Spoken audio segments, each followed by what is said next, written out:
प्रश्न चौथा है, एक पौधे की 40 पत्तियों की लंबाइयाँ 1 मिलीमीटर तक शुद्ध नापी गई और प्राप्त आंकड़ों को निम्नलिखित सारणी में निरूपित किया गया। एक पौधा था, उसमें जितनी पत्तियाँ थी उन पत्तियों की लंबाइयों को नापा गया। 118 से 126 मिलीमीटर तक थी 3 पत्तियाँ, 127 से 135 मिलीमीटर तक थी 5, 136 से 144 तक 9, 145 से 153 मिलीमीटर तक की पत्तियों की लंबाई थी 12 और 154 से 162 मिलीमीटर लंबाई की पत्तियों की संख्या थी 5, 163 से 171 से 4 और 72 से 180 तक 2 थी। अब यहाँ हम देख रहे हैं कि इन दिए गए आंकड़ों को निरूपित करने वाला आयत चित्र खींचना है हमें, पर यहाँ वर्गांतर कैसा है, सतत नहीं है। 118 से 126 है, फिर 127 आ गया है, 127 से 135, फिर आ गया है 136, जबकि वर्गांतर क्या होता है, यहाँ सतत होता है। 118 से 126, फिर 126 से लेकर 135, फिर 135 दोबारा आता। इस तरह तो होता है सतत वर्गांतर। तो सबसे पहले हमें आयत चित्र बनाने से पहले वर्गांतर क्या करना पड़ेगा, सतत करना पड़ेगा। और सतत वर्गांतर के लिए क्या कर रहे हैं हम, जो निम्न सीमा है उसमें से आधा कम करेंगे और उच्च सीमा में आधा जोड़ेंगे। सबके साथ ऐसे ही करेंगे, निम्न सीमा में से आधा कम और उच्च सीमा में आधा अधिक, निम्न सीमा में से आधा कम और उच्च सीमा में आधा अधिक। इस तरह से वर्गांतर किस तरह से प्राप्त होगा, हमें सतत वर्गांतर प्राप्त होगा।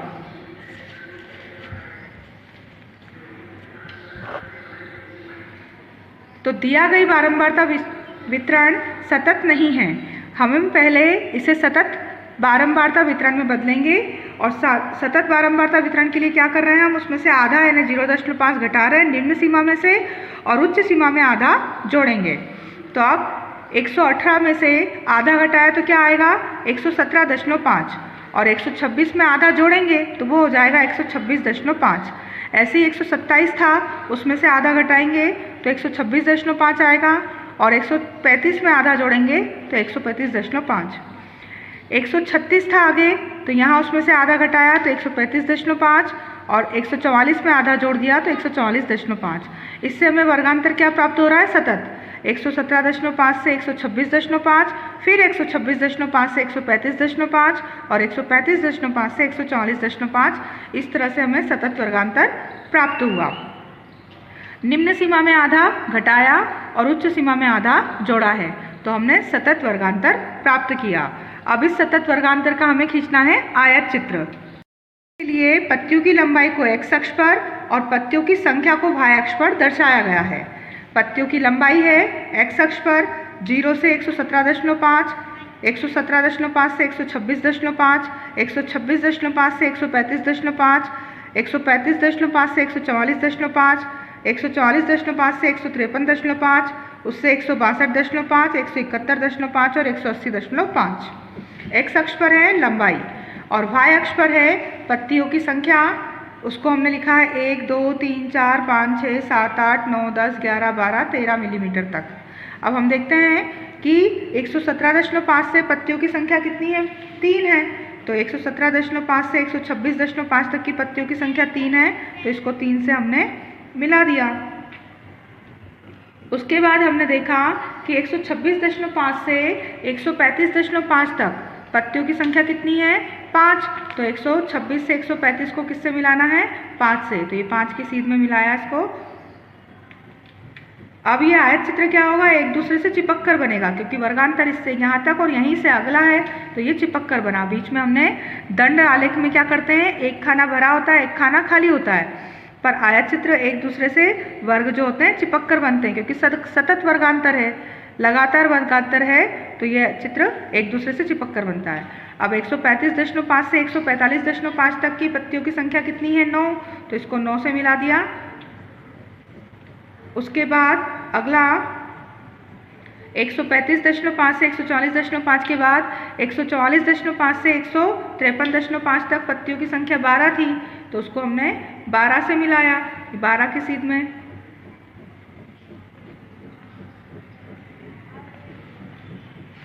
और 153.5 से 162 तक की संख्या थी पत्तियों की 5, तो उसको 5 से मिलाया।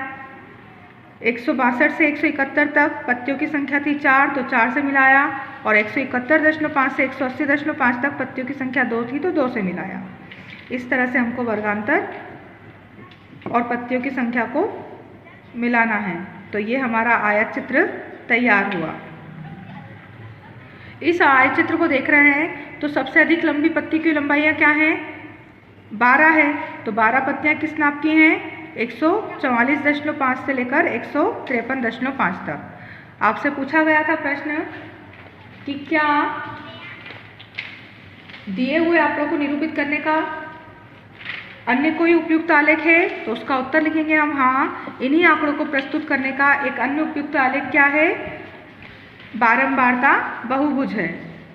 फिर तीसरा प्रश्न था कि क्या आप इस आयत चित्र से यह निष्कर्ष निकालते हैं कि 153 मिलीमीटर लंबाई की पत्तियों की संख्या सबसे अधिक है? तो नहीं, यह निष्कर्ष नहीं निकाल सकते, क्योंकि यहाँ सिर्फ 153 नहीं है, 144.5 से 153.5 तक है। तो ये जो संख्या है 12 सबसे अधिक पत्तियों की संख्या, उसमें कहाँ से कहाँ तक की पत्तियों की लंबाई है? 144.5 से 153.5 तक। तो हम क्या लिखेंगे यहाँ पर?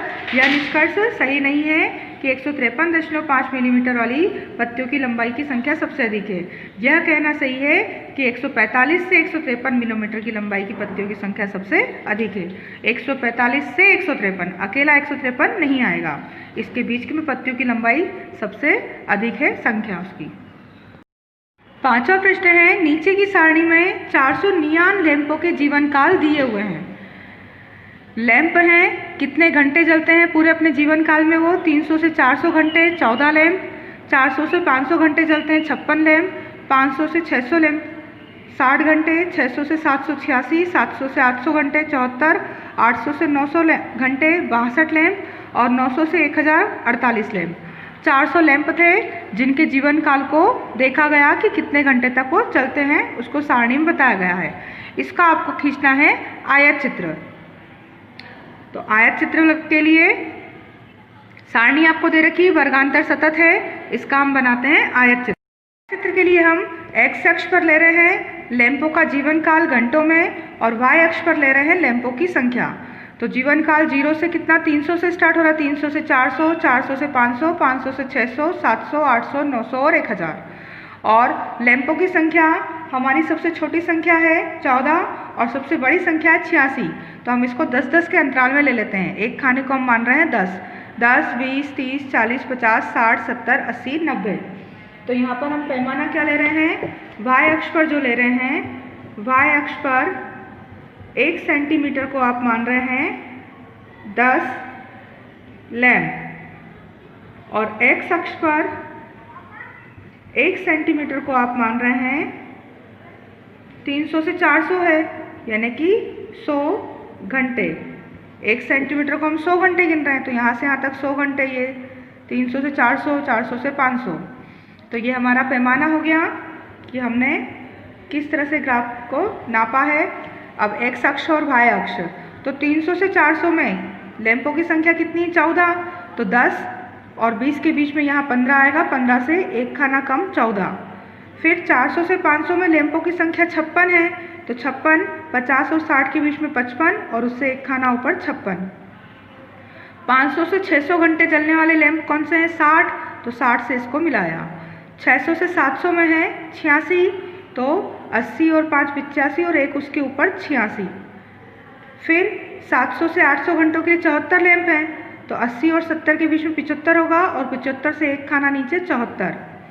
800 से 900 लैंप 62 हैं, तो 60 और 60 से 2 खाने बारीक, 2 छोटे खाने, 2 खाने ऊपर। और 900 से 1000 तक है 48 लैंप, तो 50, 50 से 2 खाने नीचे 48 लैंप। ये हमारा बना है आयत चित्र। अब हमें इस आयत चित्र को देखकर प्रश्नों के उत्तर देना है।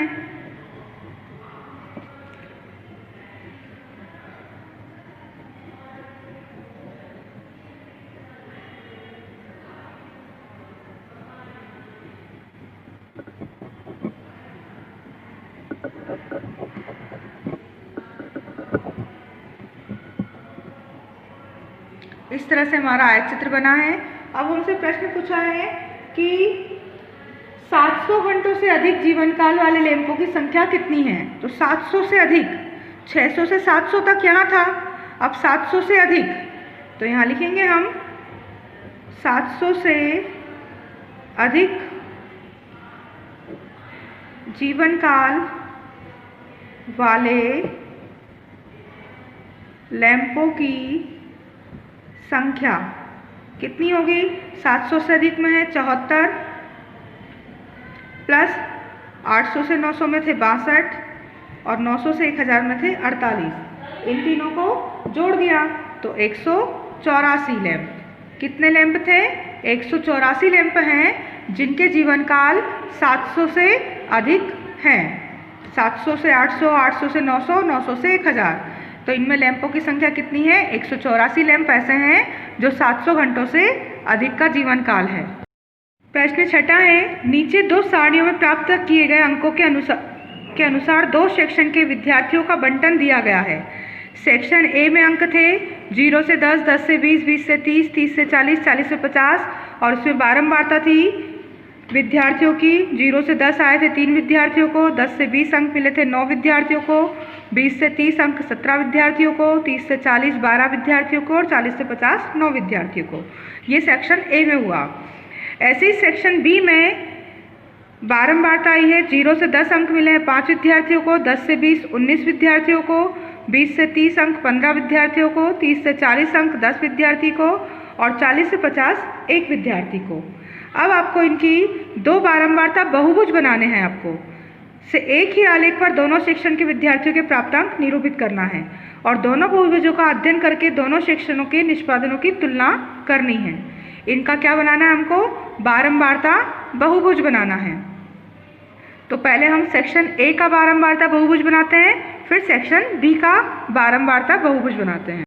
दिए गए आंकड़ों से बारंबारता बहुभुज बनाने के लिए वर्ग चिन्हों को x अक्ष पर और बारंबारताओं को y अक्ष पर हम निरूपित करेंगे और इस प्रकार से अंकित बिंदुओं को मिलाकर वक्र खींचेंगे। तो वक्र खींचने से पहले हमें अंक 0 से 10 थे तो इनका वर्ग चिन्ह बनाना है। वर्ग चिन्ह कैसे बनाएंगे? हम 0 और 10 को जोड़ेंगे तो 0 और 10 कितना हो जाएगा? 10 और उसका आधा करेंगे तो वो होगा 5। 10 और 20 30 और 30 का आधा 15। 20 और 30 50, उसका आधा 25। 30 और 40 70 का आधा 35। 40 और 50 90 का आधा 45। ये हुआ वर्ग चिन्ह, इसके बीच का मान। बारंबारता क्या थी? 0 से 10 तक थी 3, 10 से 20 तक 9, 17 12 और 9, ये बारंबारताएं थी।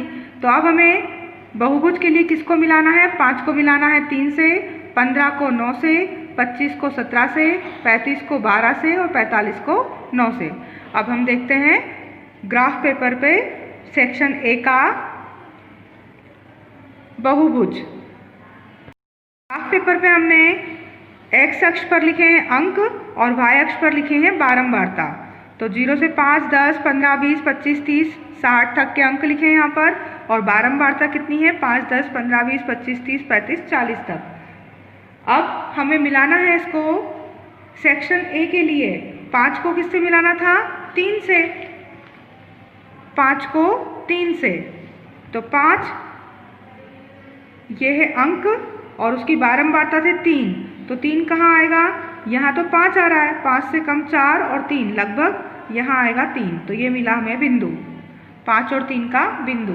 फिर मिलाना है 15 को 9 से, तो 15 को 9 से 15 यहाँ है, उसको मिलाना है आपको 9 से। तो ये 10 की लाइन और उससे थोड़ा सा कम ये होगी 9 की लाइन का बिंदु।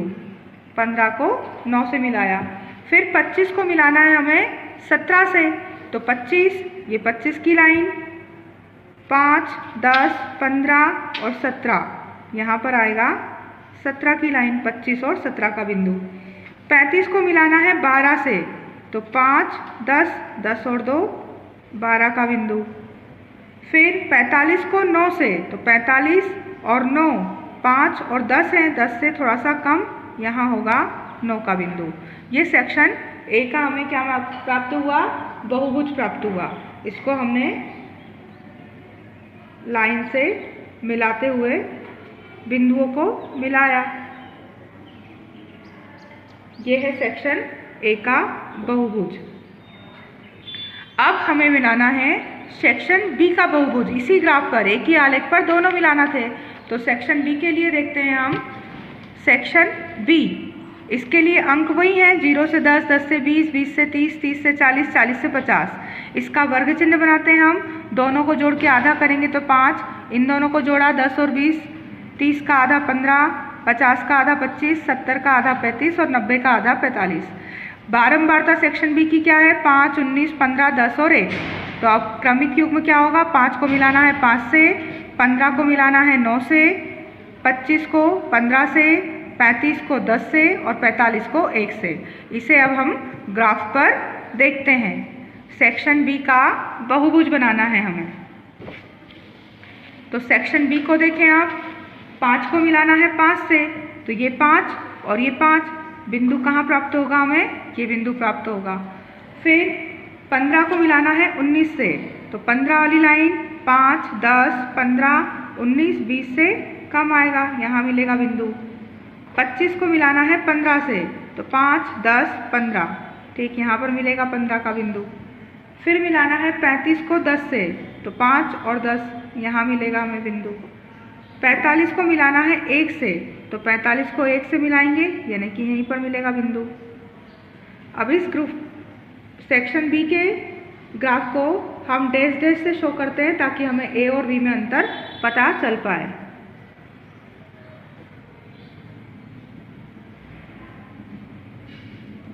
ये है हमारे सेक्शन बी का ग्राफ डैश में, और सेक्शन ए का जो ग्राफ था उसको हमने सीधी रेखा से शो किया था। सेक्शन ए जो था वो आपका था सीधी रेखा सरल रेखा से, और सेक्शन बी देखना है आपको, तो उसको आप कहाँ देखेंगे? जो डैश डैश वाली लाइन है वो देखेंगे आप सेक्शन बी, तो आपको पता चल जाएगा कि ये सेक्शन बी का है बहुभुज, और ये सीधी लाइन जो चल रही है पूरी वो है सेक्शन ए का बहुभुज। तो इस तरह से हमने सेक्शन ए और सेक्शन बी का बहुभुज बनाया ग्राफ पर।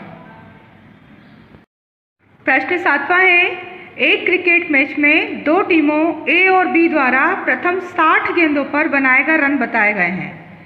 गेंदों की संख्या 1 से 6 तक टीम ए ने 2 रन बनाए थे, टीम बी ने 5 रन। 7 से 12 गेंद तक टीम ए ने 1 रन बनाया था और टीम बी ने 6 रन। 13 से 18 गेंदों पर टीम ए ने 8 रन, टीम बी ने 2 रन। 19 से 24 गेंदों पर 9 रन और 10 रन। 25 से 30 पर 4 और 5 रन। इस तरह से पूरे 55 से 60 गेंदों पर 2 रन और टीम बी ने 10 रन बनाए। अब हम यहाँ देखते हैं कि बारंबारता बहुभुज की सहायता से एक आलेख पर दोनों टीमों के आंकड़े आपको निरूपित करना है। एक बहुभुज बनाना है और आलेख पर आपको दोनों टीम के आंकड़े निरूपित करना है। तो हम यहाँ देख रहे हैं कि वर्गांतर जो है सतत नहीं है, 1 से 6 है, फिर 6 से 12 नहीं है, 7 से 12 है और 12 के बाद 13 से 18 है। तो जब वर्गांतर सतत नहीं होता तो सबसे पहले हम वर्गांतर को क्या करेंगे? सतत वर्गांतर करेंगे। इसके लिए हम निम्न सीमा में से आधा कम करते हैं और उच्च सीमा में आधा जोड़ देते हैं, जिससे हमें सतत वर्गांतर प्राप्त होता है। फिर हम टीम ए और टीम बी के क्रमिक युग्म ज्ञात करेंगे। अब दिए गए अंतराल सतत नहीं है, इसलिए हमें इन्हें परिवर्तित करके सतत बनाने के लिए निम्न सीमा में 0.5 घटाकर उच्च सीमा में 0.5 जोड़ते हैं। तो यहाँ पर था हमारा 1, तो 1 से हमने आधा कम किया तो 0.5, और इधर था 6, तो 6 में आधा जोड़ा 6.5। फिर 7 था, 7 से आधा कम किया तो 6.5, और 12 में आधा जोड़ा तो 12.5। फिर यहाँ 13 में से आधा कम किया तो 12.5, और 18 में आधा जोड़ा तो 18.5। फिर यहाँ था 19, उसमें से आधा कम किया 18.5, और 24 में आधा जोड़ दिया 24.5। 25 में से आधा कम किया तो 24.5, और 30 में आधा जोड़ा 30.5। 31 में से आधा कम किया तो 30.5, और 36 में आधा जोड़ा 36.5। इस तरह से हमने सतत वर्गांतर प्राप्त कर लिया। ये गेंदों की संख्या है। अब इसका हम निकालते हैं वर्ग चिन्ह। तो वर्ग चिन्ह निकालने के लिए हमें क्या करना होता है? दोनों को जोड़ के उसका आधा करते हैं। तो 6.5 और 0.5 कितना हो जाएगा? 7। 7.0 और 7 का आधा होगा 3.5। ऐसे ही 12 और 6 18, और 0.5 और 5 19। 19 का आधा होगा 9.5। 12 और 18 30, और 5 31। 31 का आधा होगा 15.5। इसी तरह से 43 का आधा, दोनों को जोड़ेंगे 43, और उसका आधा होगा 21.5। दोनों को जोड़ा और उसका आधा किया 27.5, इन दोनों को जोड़ के उसका आधा करेंगे तो 33.5, दोनों को जोड़ के आधा किया 39.5, 45.5, 51.5 और 57.5 प्राप्त हुए वर्ग चिन्ह। अब टीम ए की बारंबारता में दे रखी थी 2, 1, 8, 9, 4, 5, 6, 10, 6 और 2। तो टीम ए का जब क्रमिक युग्म बनेगा तो किसको मिलाना है हमें? वर्ग चिन्ह जो 3.5 है उसको 2 से मिलाना है, 9.5 को 1 से, 15.5 को 8 से, 21.5 को 9 से, वर्ग चिन्ह और बारंबारता इन दोनों को हमें ग्राफ पर बताना है। 27.5 को किससे मिलाएंगे? 27.5 को 4 से, 33.5 इसको मिलाएंगे 5 से, 39.5 को 6 से, 45.5 को 10 से और 51.5 को 6 से और 57.5 को 2 से। इसी तरह से टीम बी की बारंबारता हमारे पास है। अब वर्ग चिन्ह तो यही रहेगा और बारंबारता बी की 5 है, तो 3.5 को बी के लिए क्रमिक युग्म क्या होगा? क्रमिक युग्म होगा 3.5 को मिलाना है 5 से, 3.5 को 5 से, 9.5 को 6 से, 15.5 को 2 से, 21.5 को 10 से, 27.5 उसको मिलाना है 5 से, 33.5 उसको मिलाना है 6 से, 39.5 3 से, 45.5 को 4 से, 51.5 को 8 से और 57.5 को 10 से। अब ये क्रमिक युग्म इनको दोनों को हमें टीम ए और टीम बी का ग्राफ पेपर पर देखते हैं। अब ग्राफ पेज पे हम एक्स अक्ष पर ले रहे हैं गेंदों की संख्या और वाई अक्ष पर ले रहे हैं रनों की संख्या। गेंदों की संख्या के वर्ग चिन्ह में क्या था? वर्ग चिन्ह जो थे 3.5, 9.5, 15.5, 57.5 तक, इसे हम एक्स अक्ष पर प्रदर्शित करते हैं। तो 0 से 3.5, 9.5, 15.5, 21.5, 27.5, 33.5, 39.5, 45.5, 51.5 और 57.5। और रनों की संख्या हमारी कहाँ तक है? रनों की संख्या हमारी 1 से लेकर तो 10 तक है, ए में भी और बी में भी। तो रनों की संख्या को हमने 1, 2, 3, 4, 5, 6, 7, 8, 9 और 10 तक अंकित कर लिया। अब हम देख रहे हैं टीम ए के क्रमिक युग्म। तो टीम ए के क्रमिक युग्म किससे मिलाना है हमें? 3.5 को मिलाना है 2 से। तो 3.5 उसको मिलाते हैं हम 2 से, तो ये 1 और 2 बिंदु मिलेगा हमें यहाँ। फिर 9.5 को मिलाना है 1 से, तो 9.5 को 1 बिंदु पर मिलाया। 15.5 को 8 से, तो 15.5 को 1, 2, 3, 4, 5, 6, 7 और 8 वाली लाइन से मिला दिया इसका बिंदु। फिर 21.5 को मिलाना है 9 से, तो 1, 2, 3, 4, 5, 6, 7, 8, 9 पर आ गया हमारा बिंदु। 9 से मिलाया इसको, ये 9 से रनों की संख्या। 27.5 को हमें मिलाना है 4 से, तो 1, 2, 3 और 4 पर बिंदु। 33.5 को 5 से मिलाना है, तो 1, 2, 3, 4, 5 वाली लाइन से मिला दिया इसको। 39.5 को मिलाना है 6 से, तो 1, 2, 3, 4, 5, 6 से मिला दिया। फिर 45.5 को मिलाना है 10 से, तो 45.5 को 10 से मिलाया। 51.5 को मिलाना है 6 से, तो 6 की लाइन से मिला दिया 51.5 को। 57.5 को मिलाना है 2 से, तो ये 2 से मिलाया। ये बिंदु किसके प्राप्त हुए हमें? टीम ए के। तो टीम ए के जो बिंदु हैं उनको हम सीधी लाइन से शो करते हैं। पहले 32.5, फिर 9.5, फिर 15.5 के लिए कहाँ गए हैं? ऊपर यहाँ पर। उसके बाद 15.5 के बाद 21.5 में यहाँ आगे आए, फिर 27.5 में यहाँ आना है, तो इसको नीचे लाए। 33.5 में यहाँ पर मिलाना है इससे, 39.5 यहाँ, फिर 45.5 को ऊपर से मिलाना है, तो ऊपर से मिलाया, 51.5 यहाँ पर और 57.5 इस बिंदु पर। ये हो गया टीम ए का ग्राफ। अब हमें इसी ग्राफ पर टीम बी के भी क्रमिक युग्म शो करना है। टीम बी के देखें आप, टीम बी में क्रमिक युग्म है 3.5 को किससे मिलाना है? 5 से। तो 3.5 को मिलाना है हमें 5 से, ये बिंदु आया। फिर 9.6 को मिलाना है हमें 6 से, 9.5 को 6 से, तो ये 9.5 को मिलाया 6 से। 15.2 को मिलाना है 15.5 को 2 से, तो 15.5 को 2 से। 21.5 को 10 से, तो 21.5 को मिलाएंगे 10 से। 27.5 को 5 से, 27.5 के लिए 5 पर आएगा बिंदु। उसके बाद 33.5 को 6 से, तो 33.5 6 पर जाएगा। 39.5 की लाइन जाएगी 3 पर, यहाँ 3 पर।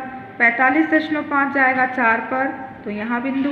51.8 जाएगा 5 जाएगा 8 पर, तो 51.5 की लाइन और 8 की लाइन यहाँ पर बिंदु मिलेगा। और 57.5 फिर जाएगा 10 पर, तो 57.5 को मिलाना है हमें 10 की लाइन से यहाँ पर। अब इन बिंदुओं को, टीम बी के बिंदुओं को हमें शो करना है। तो टीम बी के बिंदु हम कहाँ से शो करते हैं? डैश डैश वाली रेखा से। 3.5 को किससे मिलाया था? शुरुआत की थी हमने 5 से, तो यहाँ से हमारा स्टार्ट होगा डैश डैश डैश में 5 पर। फिर 6 पर, तो ये 6 के बाद 2 पर, 2 के बाद 10 पर,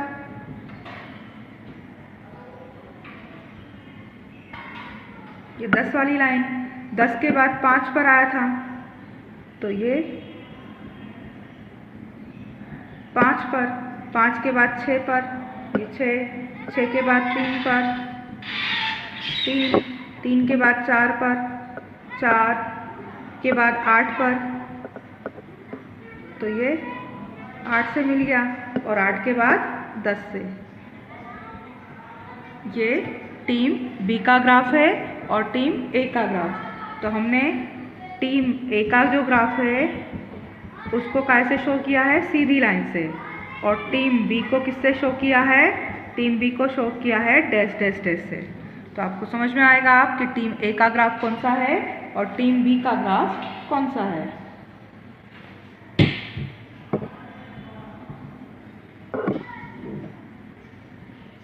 नीचे ला देंगे इसको, खत्म। तो ये टीम ए और टीम बी के ग्राफ आपके प्रदर्शित हुए।